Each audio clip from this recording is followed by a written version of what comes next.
Hey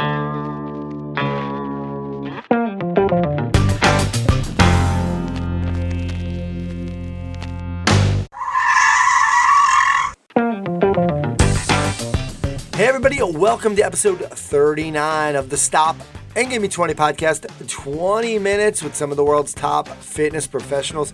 I'm your host, Anthony Randa. You can check out the show notes at stop20podcast.com. That's stop20podcast.com.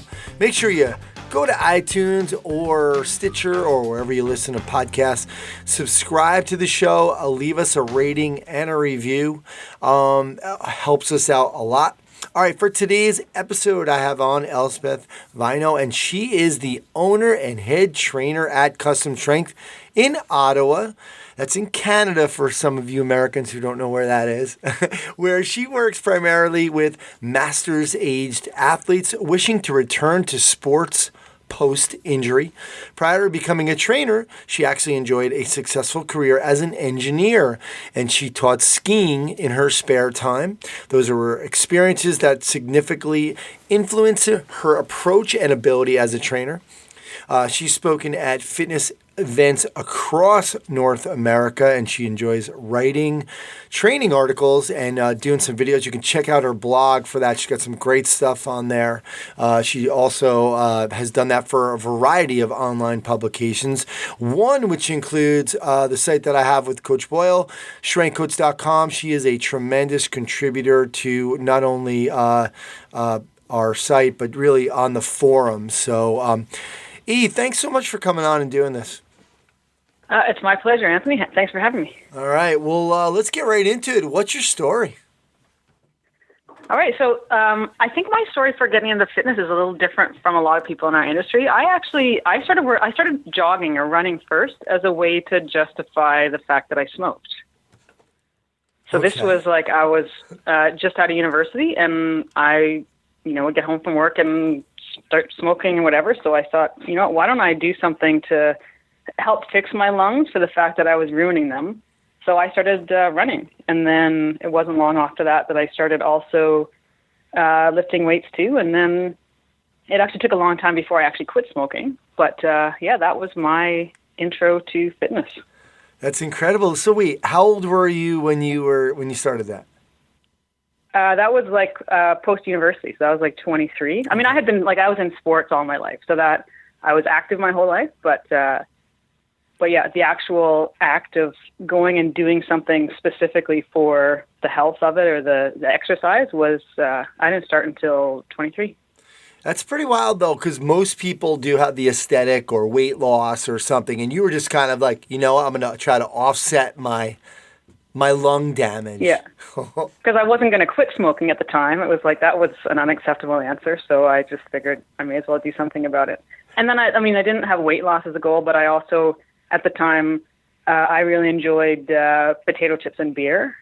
So also it was like the anti-aesthetic, right? It wasn't really that I cared about losing weight, but it was more like, okay, I better not gain more, but I still want to have these terrible habits. Yeah. So that's how I started.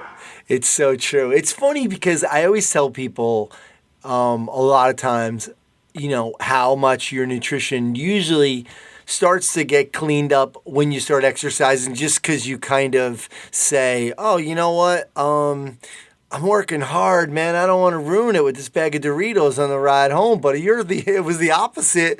You were saying like, cool, I'm going to do this so I can do some of the bad things. Yeah, and I actually think that's one of the areas where most people in the fitness industry don't understand their clients. Because I actually think I'm more normal. I'm more representative of the normal person than most other trainers in that regard. So people think like, oh, I just worked out, I don't want to ruin it.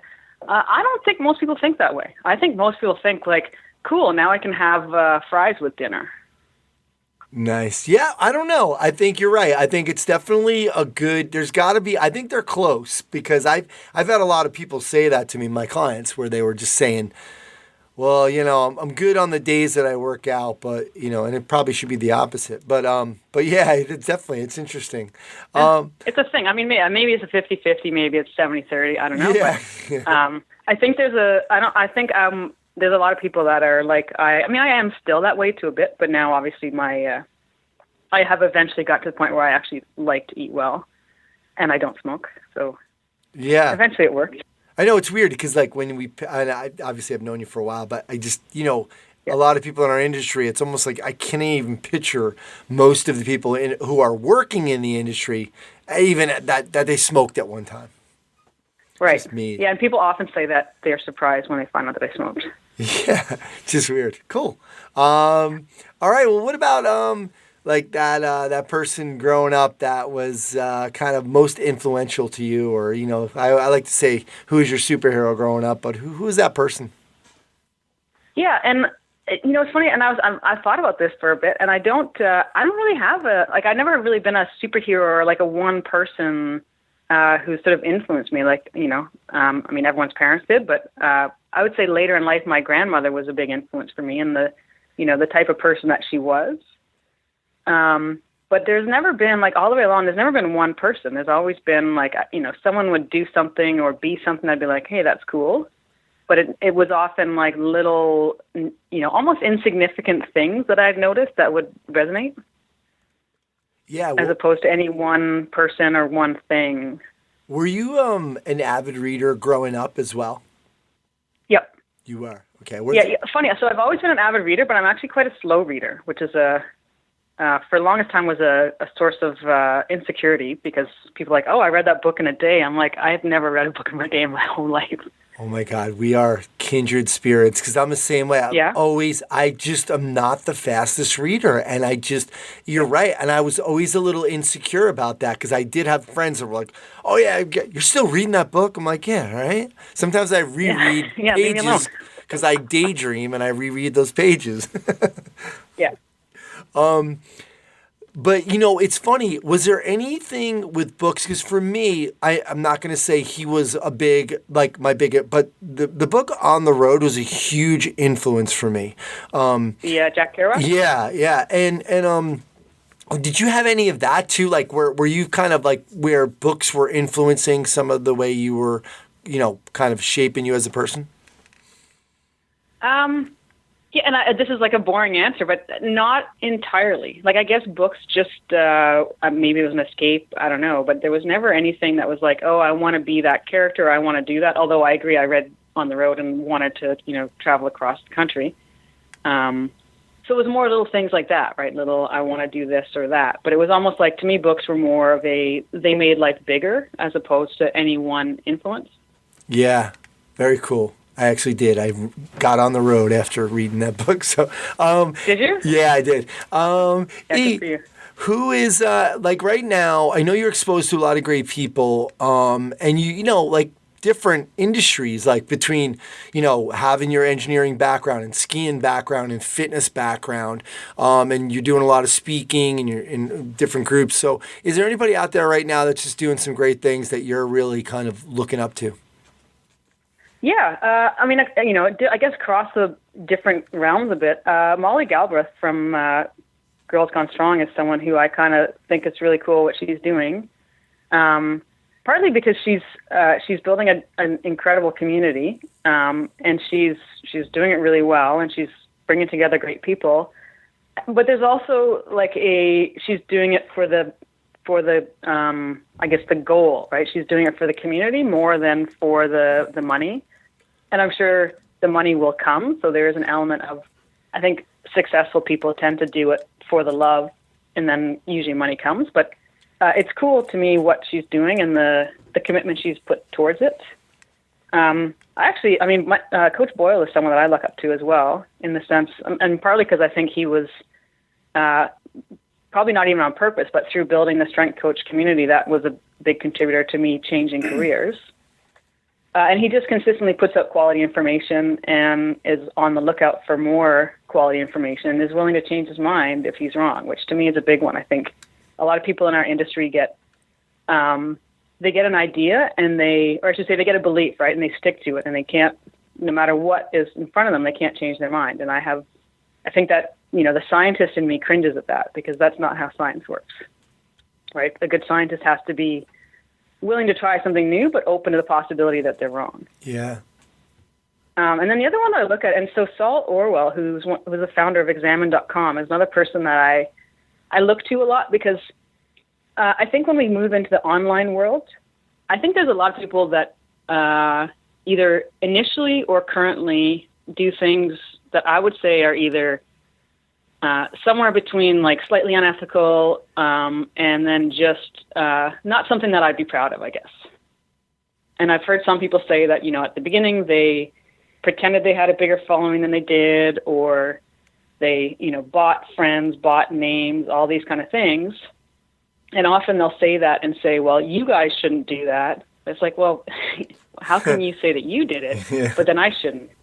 And I mean, I don't want to do those things, but what I like about Saul is that from what I've seen, he didn't do any of those things. He just put together a great product, and he looked at the market, and he understood how to network, and he developed a great following by connecting with people. He didn't pretend to have people. He connected with people. He was the guy that would send you a Facebook message and you didn't really know who he is, but he'd be like, hey, what's up? What are you doing? And not in like a creepy, weird way, because as a woman, when people say that, that can be creepy and weird. Yeah. So that, to me, those were like sort of three people that I think, it's great. I'm sort of keeping an eye on what you're doing. Cool. Yeah. Respect all three of those, obviously. Yeah. What about you? Who are you trying to, you've kind of, you send like I was saying, I was reading your blog before and some of your stuff on your website. You've done a couple products. Who are you trying to help and be a superhero to with your message? Yeah, and I guess I would say it in terms of sort of online writing and stuff like that. I guess I have my like fitness, the fitness people that I think I'm going towards, and then like just the people in the fitness industry that I think of. And so for me, in terms of fitness, like clients or people that are going to buy my products as actual workouts, I mean, what I'm looking towards is ordinary people, like someone who is just their goal. Like they don't look at the advertisements that has, a girl in a sports bra and a six pack and think, oh my God, yeah, I need to buy that product because I want to look like that. They're the people that look at that and go like, I don't even care that doesn't speak to me at all. Right. The people that they just want to be a little better in their life. They recognize that as they're aging, they're starting to get a little creakier. They're not as strong. They maybe start to, they start to lose the breath as they climb the stairs. Those are the people that, to me, I'm their trainer, both in the gym and online. And then as far as, in our industry, like anyone who's reading my stuff, what I guess I hope that I can portray to them and that I can help them realize is that it's okay to just be you and to not take sides and to not have an agenda. And I think that's what I aim to do when I get involved in any discussions on fitness topics, is that it's not about, blindly following a direction. It's about like looking for truth and then being willing to be open to that. Very cool. And I obviously can attest that you're doing that. You're helping so many people just on strengthcoach.com alone. Some of your posts in the forum could be articles. So, I agree with you about the clients. Vince Gabriel was on a couple episodes ago, and he made a good analogy about a lot of people want to help the 9s get to a 10 or the 8s gets to a 9s. And there's so much it's so rewarding to help the 3s and 4s become the 5s and 6s. And that's not from a looks perspective, by the way. That's just like where they're at in their program. So just like those people that really, the average person who isn't looking to get to 10% body fat or, become a bikini model, so it's very cool. Yeah, exactly. Or doesn't have like a 500-pound deadlift or anything like that. It's just a normal person who has a normal life, or maybe an extraordinary life in some measure, but physically that's not their game, but they want to take it up a notch. Yep. And I think you and I are similar as well in terms of clientele, working with some older people, like when I had 5-iron, and I was working with some just amazing people in other realms of their life, but weren't so great in, the gym or in their physical part. And it can be really amazing. You're talking to these people who are so amazing, and this is one of the parts of their life that they don't do so well in, but you can learn so much from them, and it's really fun to work with them. Yeah, and I find you eventually see the changes in them, but they're not, you don't see 3-month changes, but you see like 3-year changes. Yes. And it's not, they're people that never get to the, 8, 10, 14% body fat, whatever, not because they can't, but because it's not an important thing to them. And I'm not sure that there's any health marker that would say, leaner is better to a certain extent, but in the extreme areas, I think it's arguable that it's not actually healthier.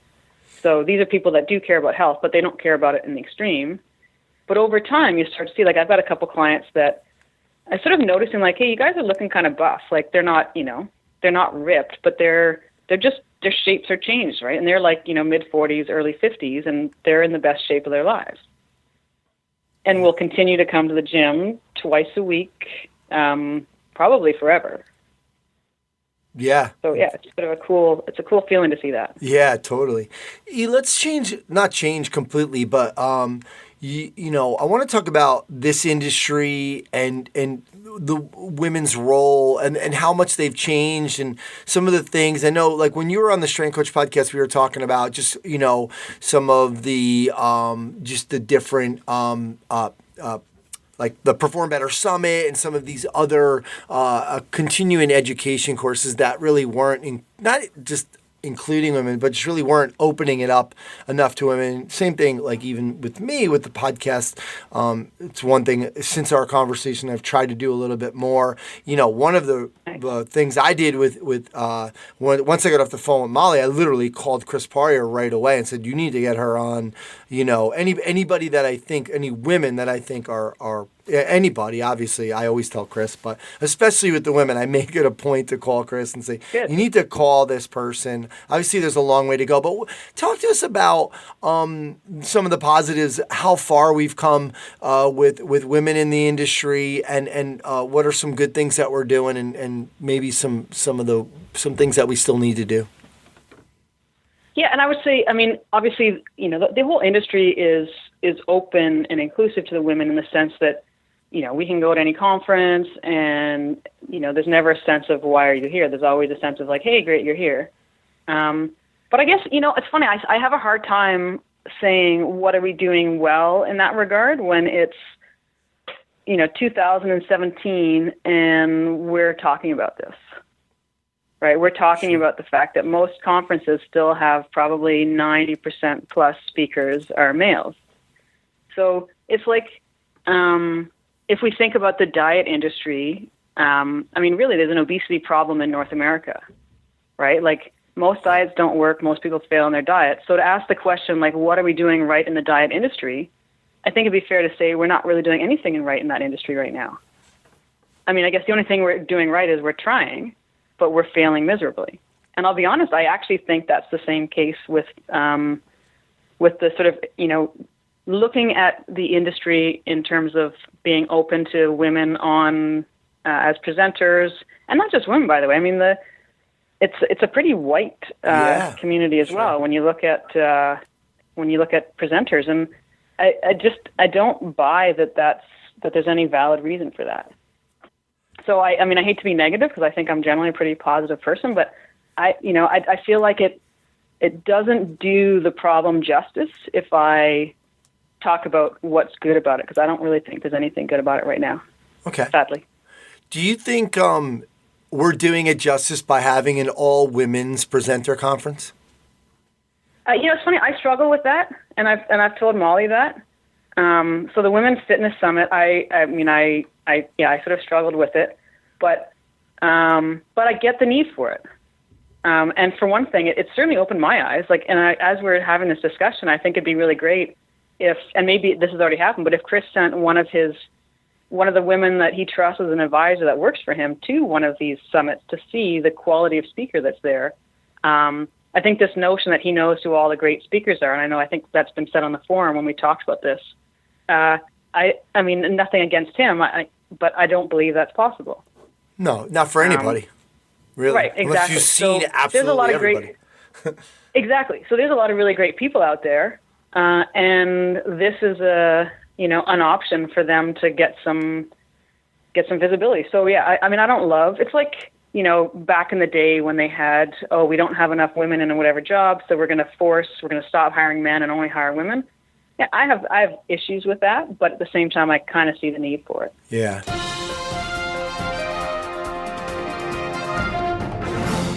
All right, now it's time for the stop and give me 5 segment, 5 rapid fire questions and answers. You ready to go? All right. All right, big skier. We all know that. Well, I do. Yeah. You can only ski one mountain. I'm sorry to do this to you, but for the rest of your life, what mountain is that? I know that's a cool thing, but I would have to say Whistler just because it's like so darn big. There's just so many options there. Nice. I've never been there, but I've heard so many good things about it. Yeah, it's pretty good. It's pretty great. Drinks with someone from the past. Après ski drinks. Who is it? Got to be Terry Fox. And if you're Canadian, you know exactly who that is. If you're not, I don't know if you do. I know the name. Yeah.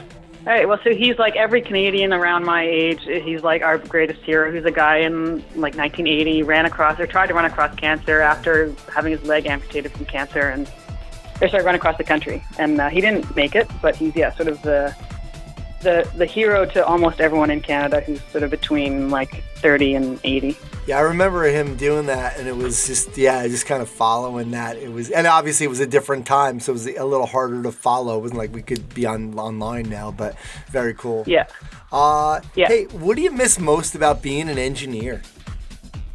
So I'm a pretty big geek. I don't know if I probably haven't hid it that well, but I love doing massive spreadsheets in Excel with a ton of data and modeling something. And that's something I used to do all the time, and I miss doing that. All right. Yes, and we do know you're a geek. One thing that maybe frustrated you about the fitness business when you made the switch? I honestly, it sounds strange to say this, but I can't really think of anything. And maybe it's because I went from working in a large corporation to, being on my own, but I actually found it, or because I got into something that I loved so much, I found it completely refreshing. Yeah, cool. Maybe it was. We just talked. It was interesting. It was like really there wasn't anything that was like this is ridiculous, or certainly anything that was ridiculous. I guess was already ridiculous in the industry that I was in. So it didn't stand out. Okay. So the great was way better than the negative, and nothing really stood out.